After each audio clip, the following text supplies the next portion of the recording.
पार्वती के सवालों के उत्तर शिव भगवान कहते हैं। सदा सुहागन बनने का रहस्य। प्रिय भक्तगण, आज हम आपको एक अत्यंत पवित्र कथा का श्रवण करा रहे हैं। यह कथा सुनने मात्र से आपके जीवन में सुख, संपत्ति और धन की वर्षा होगी। इस कथा को सुनने से आपके मन की सभी इच्छाएं पूर्ण होंगी। तो चलिए कथा को प्रारंभ करते हैं।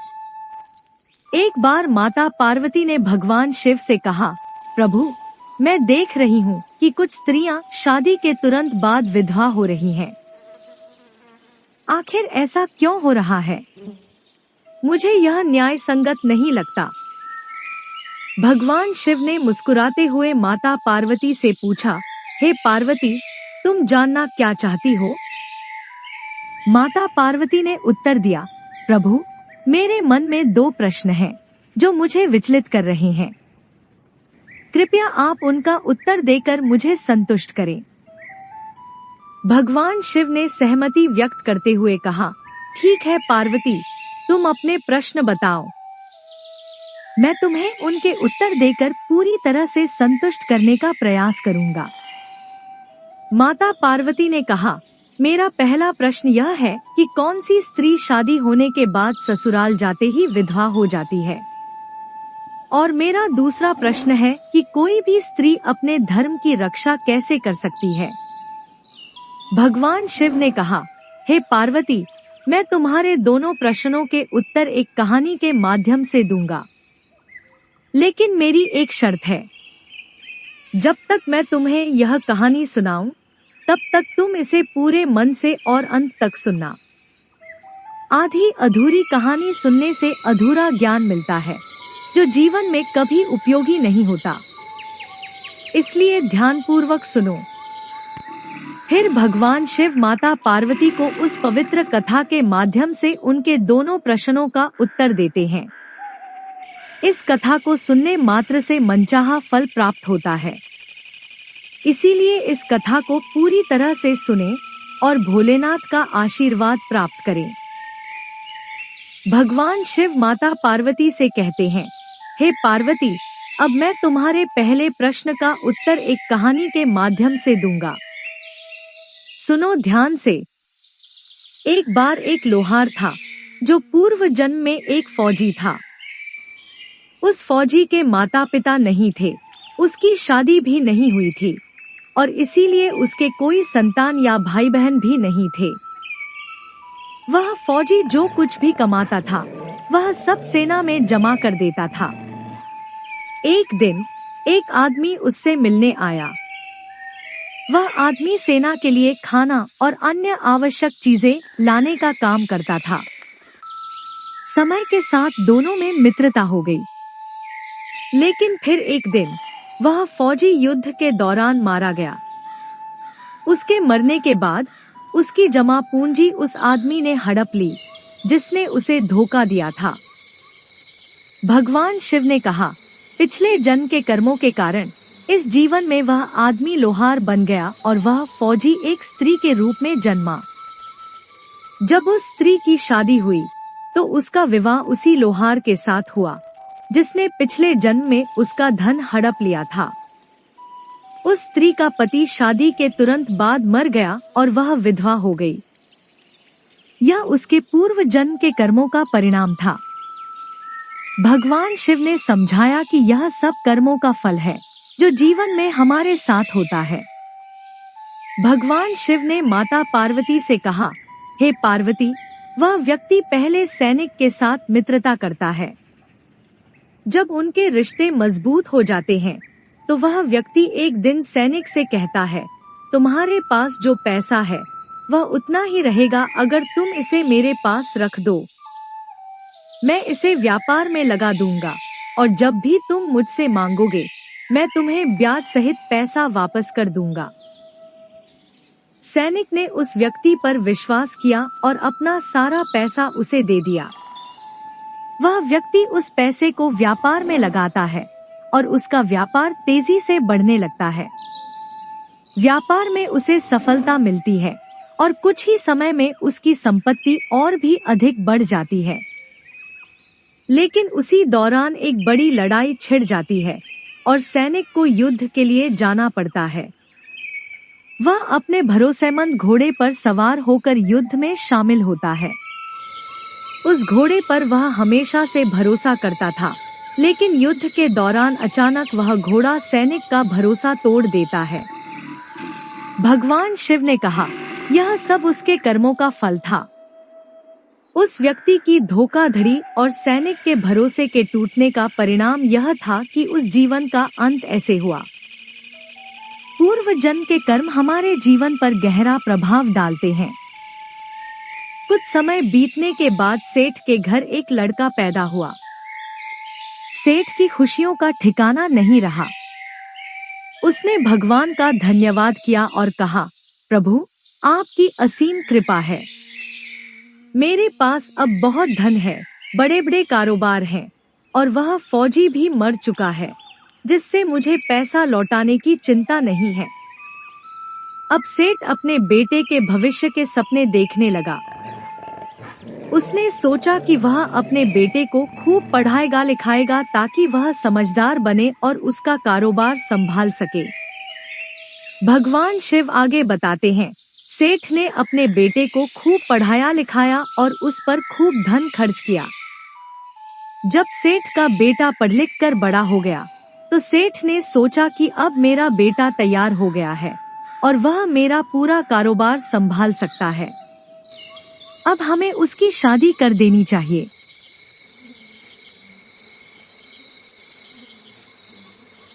फिर भगवान शिव कहते हैं, एक दिन उस देश के राजा ने ऐलान किया कि वह अपनी बेटी का विवाह उसी से करेगा जो उसके राज्य में आए हुए संकट को टाल देगा।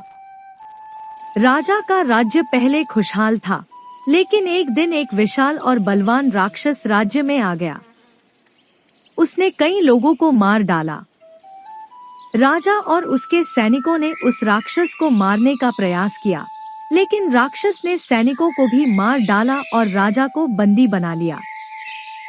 भगवान शिव माता पार्वती को बता रहे हैं कि यह कहानी आगे सेठ के बेटे और राजा के राज्य के संकट से जुड़ी है और इसके जरिए पार्वती के प्रश्नों के उत्तर दिए जाएंगे।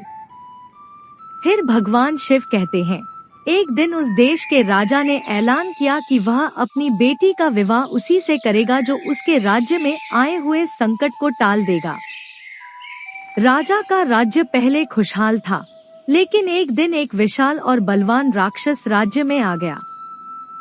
उसने कई लोगों को मार डाला।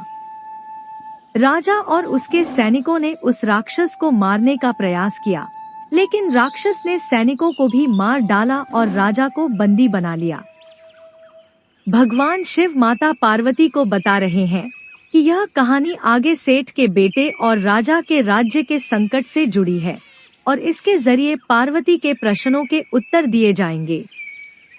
भगवान शिव पार्वती से कहते हैं, हे पार्वती, जब राक्षस ने राजा को बंदी बना लिया और रानी अपने पति की जान बचाने के लिए अत्यंत दुखी हो गई, तब राक्षस ने शर्त रखी कि यदि रोज एक व्यक्ति उसकी गुफा में जाकर उसके लिए भोजन बनाएगा तो वह राजा की जान बख्श देगा। राजा ने विवश होकर यह शर्त मान ली और प्रतिदिन एक व्यक्ति उस राक्षस की गुफा में भोजन बनाने के लिए भेजा जाने लगा। कुछ दिन बीतने पर प्रजा में चिंता फैलने लगी, क्योंकि हर दिन एक व्यक्ति की बलि चढ़ाई जा रही थी। राजा के दरबार में सभी लोग इस स्थिति से बेहद परेशान हो गए। तब राज्य के कुछ समझदार लोगों ने राजा से कहा, महाराज, यदि ऐसा ही चलता रहा तो धीरे धीरे हमारी पूरी प्रजा समाप्त हो जाएगी। हमें इस संकट से राज्य को बचाने के लिए कोई उपाय खोजना होगा। इस समस्या का समाधान खोजने के लिए राजा ने पूरे नगर में यह घोषणा करवाई कि जो भी उस राक्षस को मारकर राज्य को इस संकट से मुक्त करेगा, उससे राजा अपनी बेटी की शादी कर देगा और उसे राज्य का उत्तराधिकारी भी बना देगा। इस घोषणा के बाद कई राजकुमार और वीर योद्धाओं ने राक्षस को मारने का प्रयास किया, लेकिन उनमें से कोई भी सफल नहीं हो सका। राक्षस ने सभी को पराजित कर दिया। इसके बाद भगवान शिव पार्वती को आगे की कथा सुनाते हैं, जहां एक साहसी युवक, जो एक लोहार का पुत्र था, राक्षस से राज्य और राजकुमारी को बचाने का बीड़ा उठाता है। भगवान शिव ने कहा, हे पार्वती, जब वह लोहार का बेटा राक्षस की गुफा की ओर जा रहा था, रास्ते में घना जंगल और लंबी दूरी देखकर वह थक गया। थकान के कारण वह एक पेड़ के नीचे बैठकर अपनी रोटी खाने लगा। तभी अचानक एक बूढ़ी महिला उसके सामने आ गई और बोली, बेटा, मुझे बहुत भूख लगी है, क्या तुम मुझे अपनी रोटी दे सकते हो? लोहार के बेटे ने बिना किसी संकोच के अपनी रोटी उस बूढ़ी महिला को दे दी। महिला ने जब रोटी खा ली तो उसने लोहार के बेटे से पूछा, तुम इस घने जंगल में कहाँ जा रहे हो? तब लोहार के बेटे ने उस महिला को अपनी पूरी कहानी बता दी, कैसे वह राजा की घोषणा सुनकर राक्षस को मारने के लिए निकला है, ताकि राज्य और राजकुमारी को बचा सके। बूढ़ी महिला उसकी बात सुनकर मुस्कुराई और बोली, बेटा, मैं तुम्हारी मदद कर सकती हूँ। वास्तव में मैं कोई साधारण महिला नहीं हूँ। इस राक्षस ने मेरे पति को भी मार डाला था और मैं भी उससे बदला लेना चाहती हूँ। भगवान शिव ने कहा, हे पार्वती, वह बूढ़ी महिला एक जादूगरनी थी। उसने उस लोहार के बेटे को एक ताबीज दिया और कहा, इस ताबीज को अपने बाजू पर बांध लो। इस ताबीज के कारण राक्षस के सारे हथियार और शक्तियां तुम्हारा कुछ नहीं बिगाड़ पाएंगे। लेकिन ध्यान रहे, राक्षस को मारने का असली तरीका यह है कि उसकी जान एक तोते में बंधी है, जो एक दूर के जंगल में एक विशाल पेड़ पर पिंजरे में बंद है। उस पिंजरे की चारों ओर से सांप रक्षा करते हैं। तुम्हें उस तोते को पकड़ना होगा, तभी राक्षस को हराया जा सकता है। लोहार के बेटे ने बूढ़ी महिला की सलाह मान ली, ताबीज बांधा और आगे की यात्रा शुरू की। अब उसकी मंजिल स्पष्ट थी, उस तोते को पाना जो राक्षस की जान थी। भगवान शिव ने कहा, हे पार्वती, जब सेठ का बेटा राक्षस की गुफा पर पहुंचा, उसने राक्षस को चिढ़ाना शुरू किया। राक्षस को यह बर्दाश्त नहीं हुआ और वह क्रोधित होकर सेठ के लड़के की ओर दौड़ पड़ा।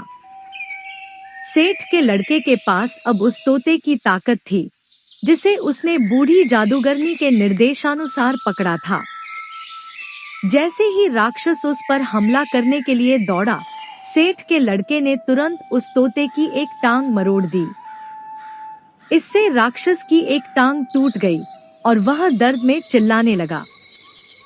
राक्षस को अपनी कमजोरी का एहसास हुआ, लेकिन अब उसके पास कोई विकल्प नहीं था।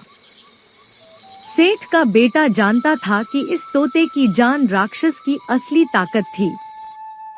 उसने फिर से तोते को और मरोड़ने की धमकी दी, जिससे राक्षस और भी कमजोर हो गया। भगवान शिव ने कहा, हे पार्वती, उस क्षण सेठ का बेटा राक्षस को पूरी तरह से वश में कर चुका था। वह अब राक्षस की जान के साथ खेल सकता था। अंततः उसने राक्षस को पूरी तरह समाप्त करने के लिए तोते की गर्दन तोड़ दी। जैसे ही उसने तोते की गर्दन तोड़ी, राक्षस की गर्दन भी टूट गई और वह वहीं ढेर हो गया। राक्षस के मरते ही राजा को और पूरे राज्य को उस दुष्ट राक्षस से मुक्ति मिल गई। सेठ के बेटे ने अपनी बुद्धिमत्ता और साहस से न केवल राज्य को बचाया, बल्कि राजा की बेटी से विवाह भी किया। इसके साथ ही वह राज्य का उत्तराधिकारी भी बन गया, जैसा कि राजा ने वादा किया था। भगवान शिव कहते हैं, हे पार्वती, सेठ के बेटे की अचानक तबीयत खराब हो गई। यह स्थिति इतनी गंभीर थी कि सेठ बहुत घबरा गया और हर संभव प्रयास किया। वैद्य आए, दवाइयां दी, लेकिन दवा का कोई असर नहीं हुआ। बीमारी दिन ब दिन बढ़ती गई और सेठ का सारा पैसा बर्बाद होता चला गया।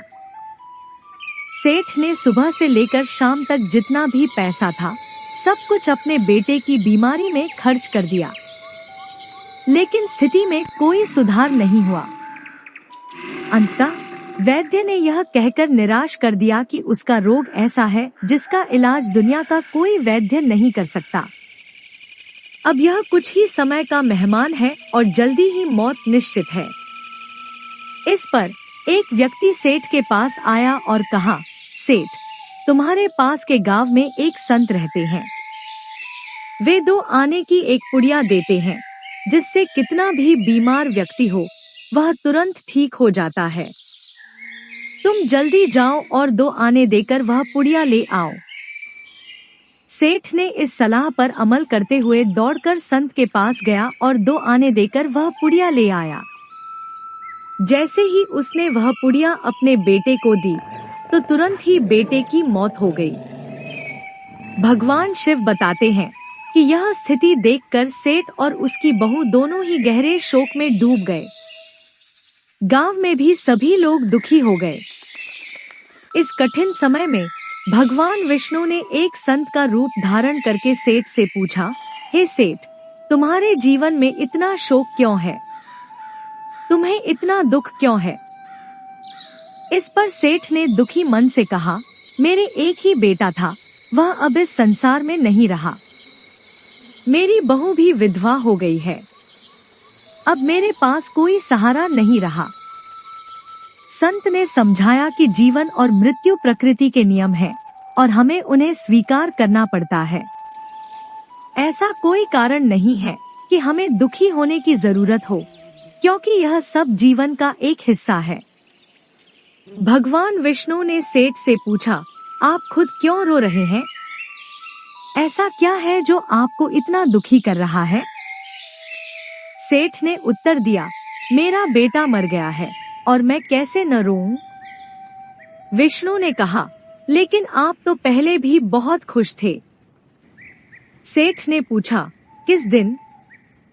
विष्णु ने कहा, जब आपने अपने कारोबार के लिए फौजी से पैसे उधार लिए थे और वह फौजी मर गया था।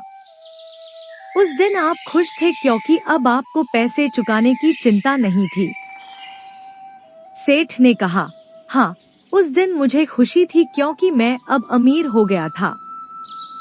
विष्णु ने कहा, आपने उस सैनिक को कई बार पैसे देने से मना किया और उसे मूर्ख बनाया। आखिरकार वह युद्ध में मारा गया और आप उसी दिन का इंतजार कर रहे थे। जब वह सैनिक मर गया तब आपकी खुशी का ठिकाना नहीं रहा। सेठ ने कहा, उस दिन तो मैं मिठाइयाँ बांट रहा था और आप कहते हैं कि मैं खुश था। विष्णु ने कहा, और उस दिन जब आपके घर में लड़का पैदा हुआ था आप बहुत खुश थे। सेठ ने कहा, जब घर में लड़का पैदा होता है तो हर कोई खुश होता है। यदि मैं भी खुश हुआ तो इसमें क्या समस्या है? विष्णु ने कहा, जब आपके बेटे की शादी हुई तब भी आप बहुत खुश थे। सेठ ने जवाब दिया, जब कोई अपने बेटे की शादी करता है तो वह खुश होता है। क्या हुआ अगर मैं भी खुश हुआ? विष्णु ने समझाया, आप इतनी बार खुश हुए तो अब थोड़ा दुख होने पर आप क्यों रो रहे हैं? सेठ ने दुखी मन से कहा, महाराज, आप इसे थोड़ी सी बात मानते हैं, लेकिन मेरे लिए यह बहुत बड़ा दुख है। मेरा जवान बेटा मर गया है और यह मेरे लिए एक बड़ी बात है। विष्णु ने कहा, जिंदगी में खुशी और दुख दोनों ही आते हैं। हमें खुशियों को भी स्वीकार करना चाहिए और दुख को भी सहन करना चाहिए। यही जीवन का संतुलन है। इस तरह से भगवान विष्णु ने सेठ को समझाया कि खुशी और दुख दोनों ही जीवन के हिस्से हैं और हमें इनका सामना धैर्य और समझदारी से करना चाहिए। तुम्हारे बेटे की मृत्यु के बाद तुमने मरने वालों को प्यार से देखने की कोशिश की, लेकिन यह सब तुम्हारे कर्मों का परिणाम था। भगवान शिव ने पार्वती से कहा। फिर भगवान विष्णु ने सेठ से पूछा, प्रिय सेठ, क्या यह सब कर्मों का परिणाम है? सेठ ने कहा, हाँ, हमारे साथ तो उस लड़के का कर्मों का लेन देन था, लेकिन मुझे बताओ, मेरे घर में जवान बहू रो रही है, जिसे जवानी में धोखा दिया गया और विधवा बना दिया गया। उसके साथ ऐसा क्यों हुआ? उसने कैसे इस बेचारे के साथ धोखा किया था? उसके क्या गुनाह थे जो उसे विधवा बनने पर मजबूर कर दिया? भगवान शिव ने पार्वती से कहा। फिर भगवान विष्णु ने सेठ की बातों का जवाब दिया। देखो सेठ, जो तुम्हारी बहू है, यानी राजा की बेटी है, वह अब तुम्हारी बहू बनाई गई है। पूर्व जन्म में वह एक घोरी थी। उसने अपनी जवानी में एक फौजी को बहुत बड़ा धोखा दिया था। उसने अपनी पीठ पर फौजी को बैठाकर दुश्मनों के बीच ले गई। फौजी ने उससे बहुत विनती की और कहा कि वह तुरंत यहाँ से चली जाए, अन्यथा वह उसे मार देगा। लेकिन घोरी ने कदम नहीं बढ़ाया, क्योंकि वह चाहती थी कि फौजी मारा जाए। तब तक दुश्मन आ पहुँचे और फौजी पर हमला कर दिया, जिससे फौजी की मौके पर मौत हो गई। और उस समय उन दुश्मनों ने घोरी को भी मार दिया। फिर उन्होंने सवाल किया, जो अपने मालिक की नहीं थी, वह हमारी क्या होगी? भगवान शिव ने पार्वती से कहा, पार्वती, तुम्हारा पहला सवाल यह था कि क्या कोई स्त्री शादी के बाद ससुराल में जाते ही विधवा हो जाती है। इसका उत्तर है कि जैसे कोई व्यक्ति बुवाई करता है, वैसा ही फल उसे प्राप्त होता है।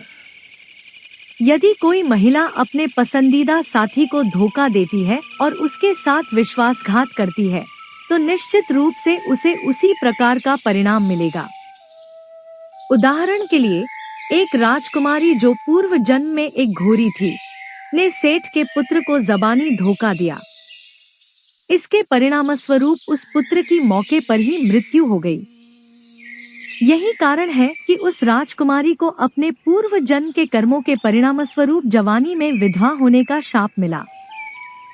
भगवान शिव ने कहा कि जो भी महिला अपने पसंदीदा को धोखा देती है, चाहे वह किसी भी रूप में हो, शादी के बाद भी विधवा हो जाना उसका निश्चित परिणाम होता है।